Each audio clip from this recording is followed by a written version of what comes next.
Death. Death is not the greatest tragedy in life. The greatest tragedy is what dies in us while we are still alive or while we live. Death is a challenge, right? It tells us to not waste time. It tells us to tell each other right now that we love one another. And today I am blah, blah, blah, blah, blah, blah. We're going to be talking about life.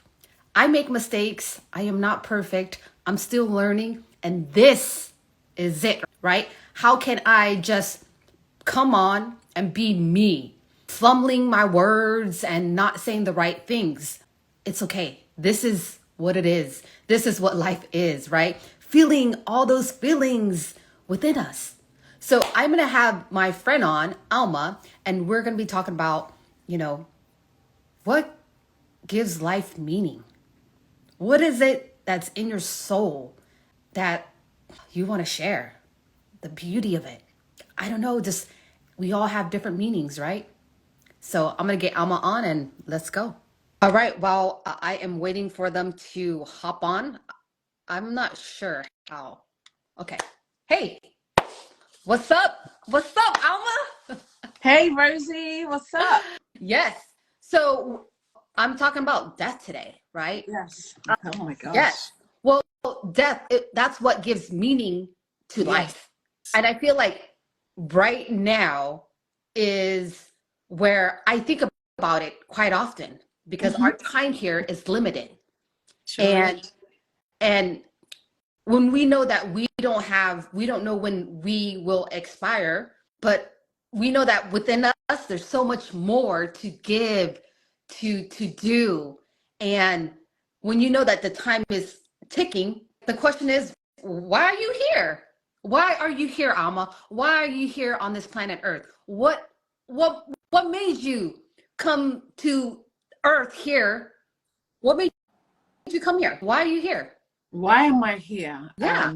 I can't give you the reason why I'm here, but today in this moment, why I'm here now is because I heard you say expire.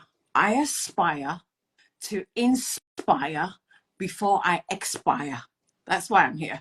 I want to inspire people, inspire my children, inspire my family before I expire, because right, nobody knows how long we've got. But the bigger question of why am I here on this planet, I think we're all born with a certain level of potential in us.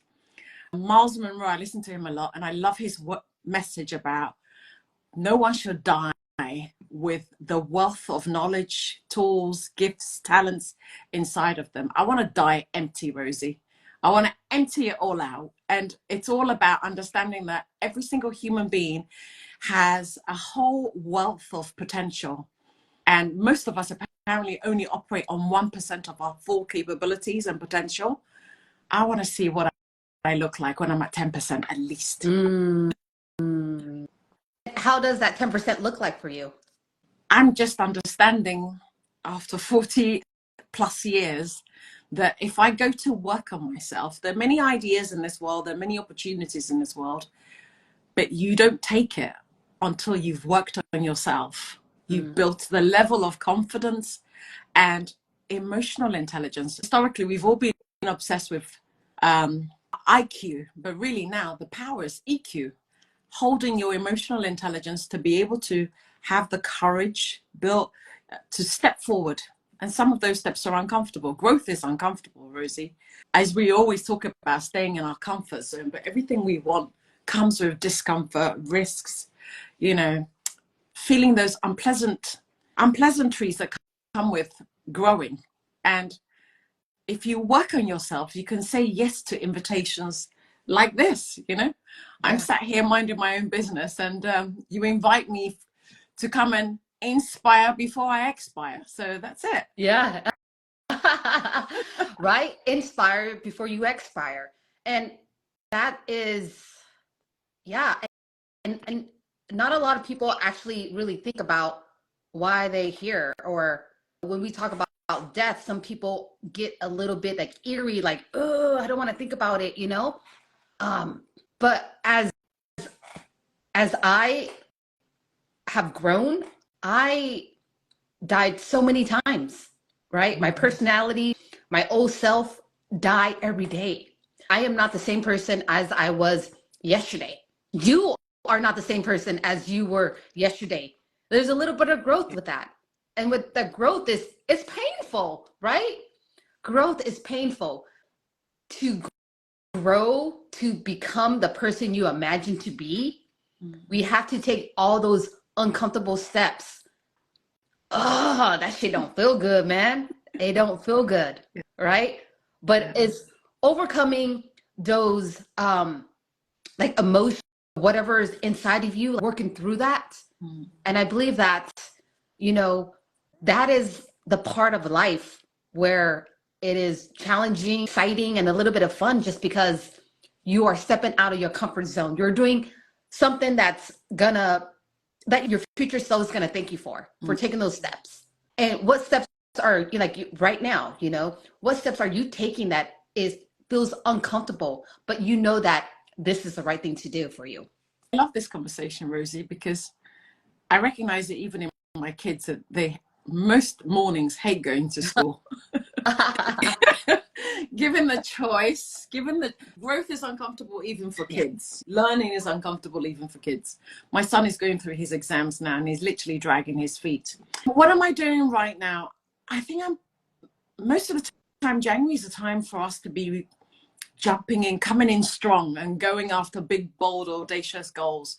But January for me is a little bit of a slow start, an intentional slow start. It's a new way of starting out the year for me. It is pausing, resting, planning, designing, and getting really intentional about the question you asked me. Why are you here? What is it that you want out of this year or this season in your life? Who could you become? Because it's all about the becoming. Who could you become if you really got clear? It's about having clarity and just sitting with the discomfort of the unknown, because we're sort of programmed to just keep taking action. But also sometimes you have to know when to be still and go inwards and seek to understand, because until you understand, sometimes you could be making big jumps, but it's not really the right next move. So in answer to your question, I'm focusing on designing a really intentional life that fully fulfills me, meets me where I am, and then it takes whatever time it takes for the unfolding to happen. It takes whatever time it takes for the unfolding to happen. Just like nature doesn't rush, right? All the flowers bloom at its own time and perfect time. And all those flowers, they're all enjoying each other. Some are blooming, some are still in the bud, but it's all in nature. Nature doesn't rush. And Tessa says, I believe we are here to live a fulfilled, being in the moment and taking every action every day to live the life you crave. Oh, I love that, Tessa. And I totally agree. And sometimes that we have to slow down and feel this moment. Yeah. Yes. Like right now, Alma, like right now, my heart right now, I'm tapping in real quick. I'm going to take a couple deep breaths in. My heart is very calm. It feels good. It feels good because I'm taking this action step, which some people might not think of it much, but for me, it's like, fuck, I pushed live on the live button and I'm doing something. And you know what? And I'm not living the same life as I'm doing every like, the days before. And to like stir it up, to mix it up, it's like, oh, good to live right now. So I want you to tap in yourself. Go ahead and close your eyes. I want you to take a deep inhale in, hold at the top, and just let this exhale, let it all go. What is your heart saying to you right now? Does your heart have a message for you? Are you asking me? Yes, I'm asking you. And whoever, you could do it at home too. So I'm going to have to breathe in again. Okay. And just tap. Go ahead and take a deep inhale in and let it all go. What message does your heart have for you? In this moment, moment here, Rosie, I think I keep seeing the word potential because I've been writing about potential all day. I've been curious about potential since the beginning of this year, and feeling my heart beat in this moment here. My curiosity and my attention and my focus is directed at who am I becoming? And because there is so much power in choice, I want to be a vessel for God. I want to be in service of others, and I want to be directed and sent wherever I'm needed, whoever I'm needed by. This is what my heart has to say in this moment. And as of right now, as whoever is listening, right, we all have something that we want to do in life. But what is stopping most people from taking those steps to go for it? What do you think that stops people from going for it? I think it's an internal job. It's always an internal job. And that is mindset. Having the mindset around not being good enough, young enough, clever enough, stronger enough, whatever it is. A lot of self-doubt, as Faith London put in there. And also believing that you need more than you are. We are truly enough as we are. So, for example, someone might think I'm not enough to come on Instagram. I don't know enough about coaching or whatever the topic is. But you don't need it. You just need to be yourself and to embrace yourself. And that, to be able to embrace yourself, that means you have to also be able to be willing to see all parts of you. Rosie, it is bloody uncomfortable. 2 years ago, when you first invited me on a call similar to this, at the time, I wasn't used to seeing myself on camera. I wasn't used to my voice being projected back at me. I wasn't used to even seeing basic things like my mannerisms. Oh my God, how much do I move my hands when I'm talking? So you get to meet all sides of you that you don't know. And I think it's uncomfortable to see that known person of you, but is still a stranger to you, and getting to accept all of them, love all of them, see parts of them that you can celebrate, parts that you feel you could do better. But most of all, Rosie, it requires taking time to ask big questions like you ask. It's kind of big, but it's also not that big if you do it regularly. Yeah. Who am I here? What do I want to achieve? What do I want to avoid? Why is that important to me? And things like deciding what your standards are in life. I've been saying this all week, but I love the quote so much, I'll say it again, that not everybody can be famous, but everybody can be great, because greatness is determined by service. So choose the platform or the channel for your service to find its creative outlet. This might not be everybody's way of doing it, but there's so many others. There are so many gifts and talents that go unused, right? And the world needs everybody to rise, especially women, especially mothers. Can you imagine navigating all the challenges of motherhood, but to demonstrate to our children what it means to live a full life? And that means really going for it, not waiting until you're perfect or is the right time, but every day is the right day. Every day is a good day. And happiness is also created. Yeah. Happiness is created. You have to decide what makes you happy and shine and come alive and get support. And while you seek support, you can also create your own community that you support others. Yeah. And Tessa says it is important to always be the best version of yourself in all you do. Woo, absolutely. And for me, it's just like, how can we be ourselves, right? I came on this live, I push play, and then I stumble upon my words because I can't pronounce things right. And all these thoughts came in. I was like, fuck it. Fuck it. This is me. I'm going to keep going, I am not perfect at all. I can't even pronounce something. Sometimes I'm speaking to my husband and he's like, what did you say? Like, I'm like, that word, and I get it. He didn't get it, but it's okay. So it's how can you fully show up in life, just being who you are, especially when, doing IG lives, it's intimidating. It's scary, like just thinking about like you're broadcasting yourself and to this world here.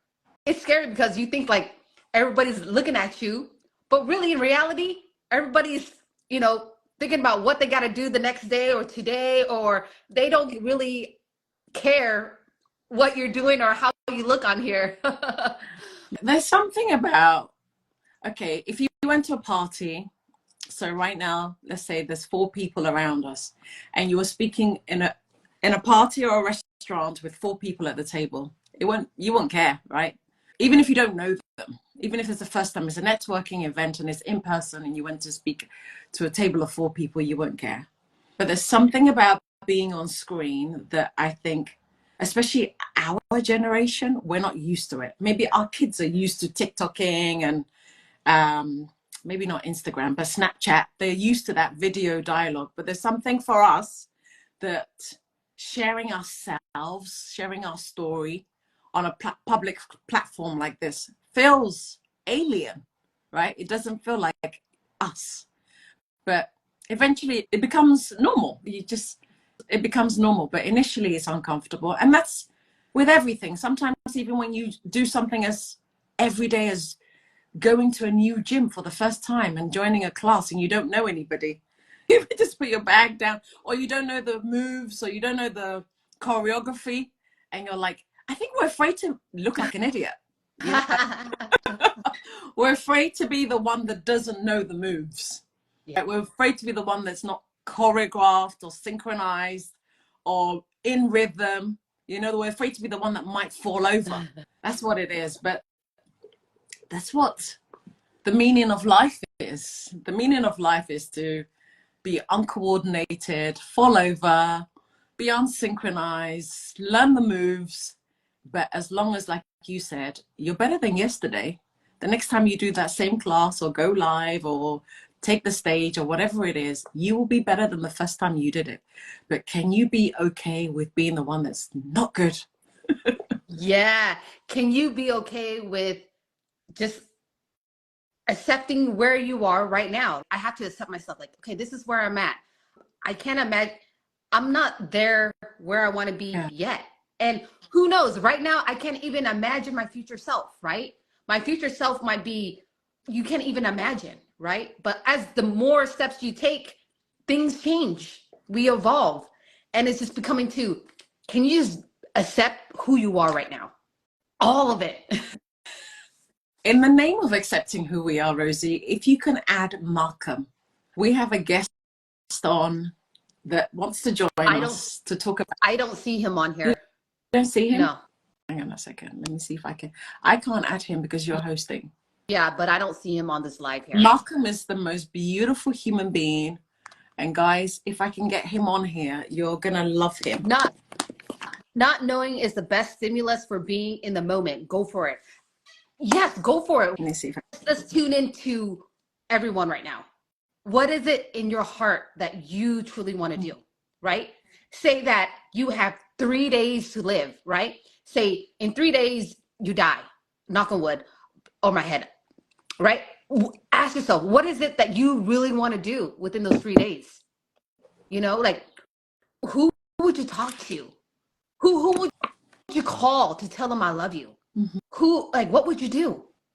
Can I share some questions? Sure.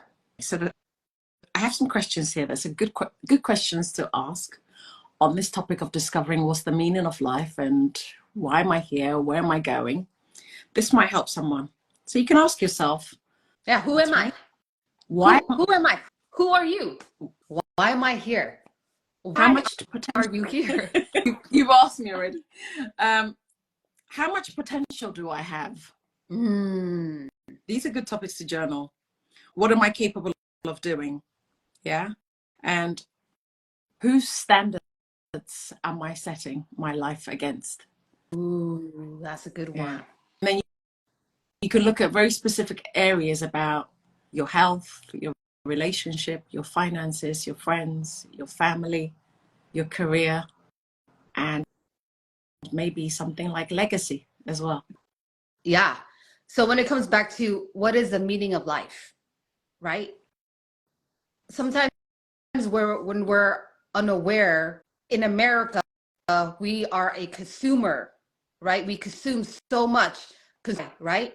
But when you die, someone else has to clean up the shit.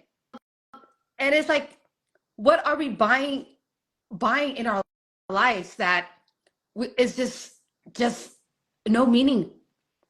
It might have meaning, but when we die, just look at the stuff that we leave behind for other people to clean. And when I'm thinking about it, I was like, oh shit, I have a whole lot of mess that I can minimize and be okay with. And it's learning to live a life where you don't need much. Yeah, definitely. We all consume a hell amount more than we ever need. And I've also noticed recently that I use the same old things. Yeah. I have maybe like, say, 10 pairs of leggings, but I wear the same two. You know, I have 2 or 3 sneakers, but I go to the same one. I have 2 or 3 pairs of jeans, but I go to the same one, and it's kind of in the wash and out again. Yeah. So I really understand the need to downsize and minimize. And to be honest with you, COVID has also changed the way we live our lives, right? Because we're mostly indoors. We don't go out that much, so we don't really need to be consuming so much in terms of, you know, whatever we spent money on. But I have to say, I do invest a lot in myself. I do invest in courses, training programs, books, knowledge, wisdom, to, as Tessa put in there, to get to the next best version of myself, because I realize that there's a strong correlation between when I invest in myself, I can serve my clients better because I have more tools, more resources, more maps, more guidance. When I invest in supporting and guiding my clients better, I invest in my business better, because it's a cycle. The more I invest in me, the more I can invest in my business more. So, yeah. But the best investment is obviously investing in yourself, because that's the one that always pays dividends.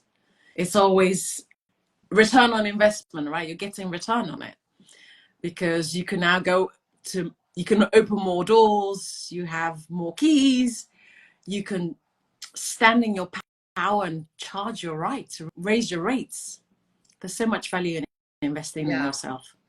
So the question to you is, where in life are you right now that you made an investment for yourself right now? What comes up? What comes to mind? The recent investment I made is a speaking investment. Okay. This year, I want to challenge myself to take the stage.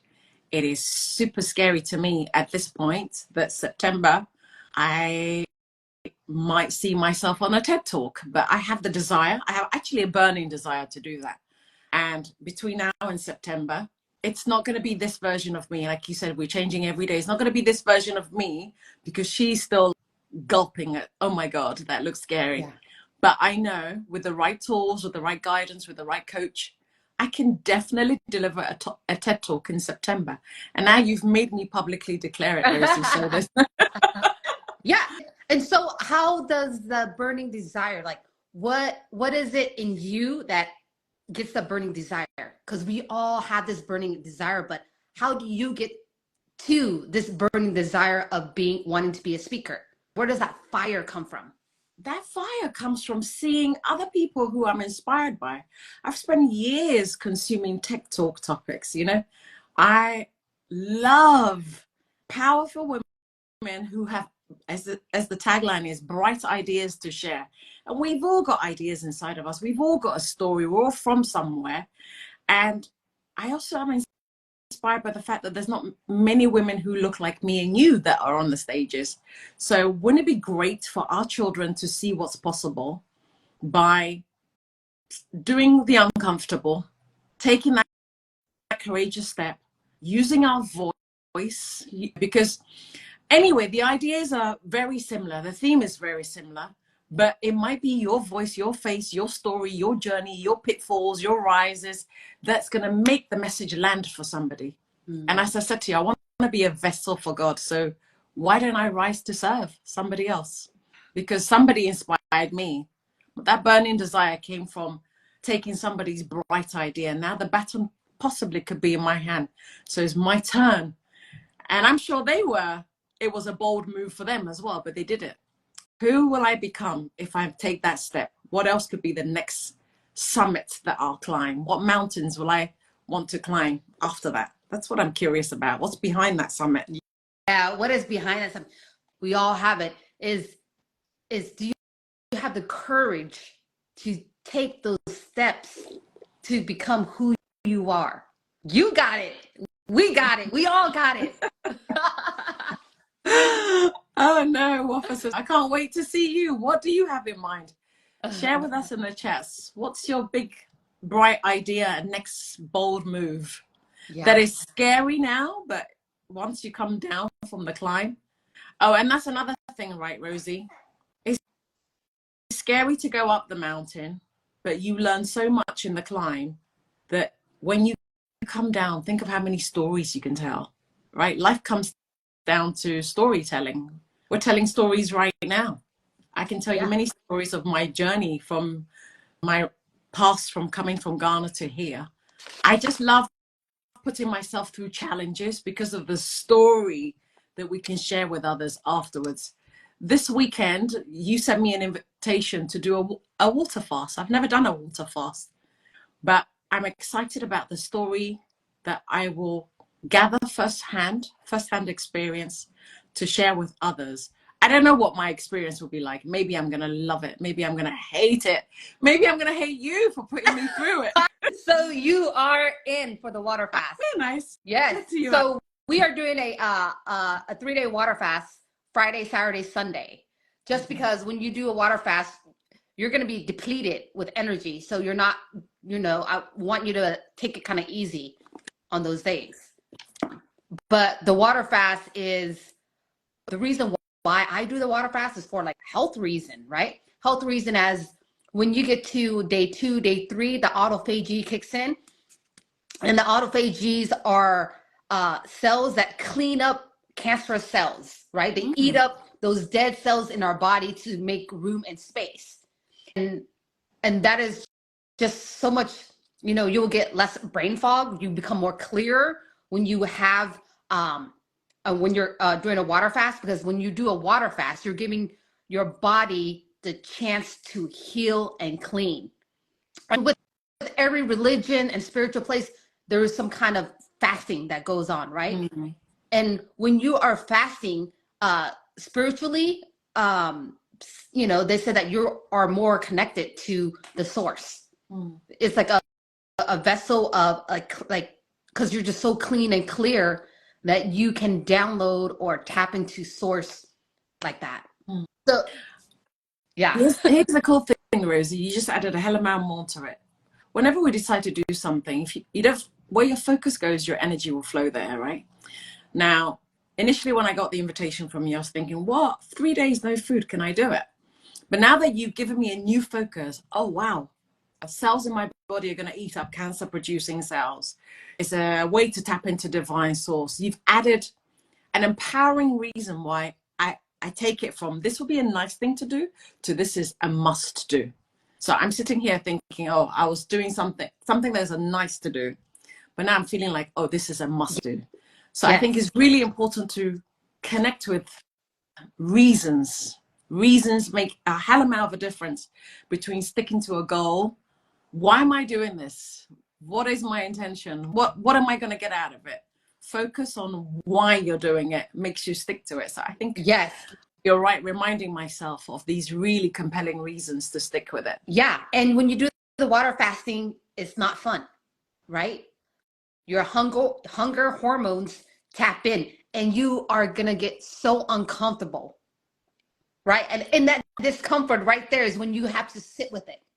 You are fucking hungry. You can smell the pizza that your family is eating, right? You can, like you can smell it all, right? I just smell the pizza that they were eating that time and just, yeah, that tastes so good. Saliva dripping. I just can't wait to eat. But in those discomfort, right? Growth. In that pain right there, there's something that's, if you can't sit in that discomfort and listen from the depth, from your soul, there's something that's a gift that's waiting for you there. When was your last one? My last water fast was a couple months ago. I think maybe summer, I believe, a couple months ago. But I didn't last 3 days. I last 2 days that time. 2 days, okay. Yeah. What was your biggest takeaway from that experience? My biggest takeaway from my cleanse is that whatever you do, you have to let your family know that you are fasting. And when you are fasting, you get hungry. So when you get hungry, there might be your emotions are kind of high. But you let your family know that you are fasting and that you are gonna go through a emotion of roller coasters, right? And that to tell them, please take it easy on me. And just really just tap into yourself. I think I got irritated or frustrated that made me break my fast quicker, because when you are angry or frustrated during the fasting, that eats up all your energy. So make sure you go in with a clean state, an open heart, and just don't take anything personal. But just let everybody around you know that I am fasting and that I might get irritated quickly or whatever it is. And don't fast when you're on your period, because that hurts. And what about your senses? Could you smell deeper? Could you hear better? Could you see better? What happened to you physically during the period of starvation? Do Yeah. you starve actually? Do you feel starving? Yeah, you're hungry. Yeah. You just like, and that's where your hunger hormones, they kick in. That's where you want to give up. Like, oh, I can't, especially when you say, oh, I can't do this. Bam. That thought right there just tells you like, oh, you're done. Right?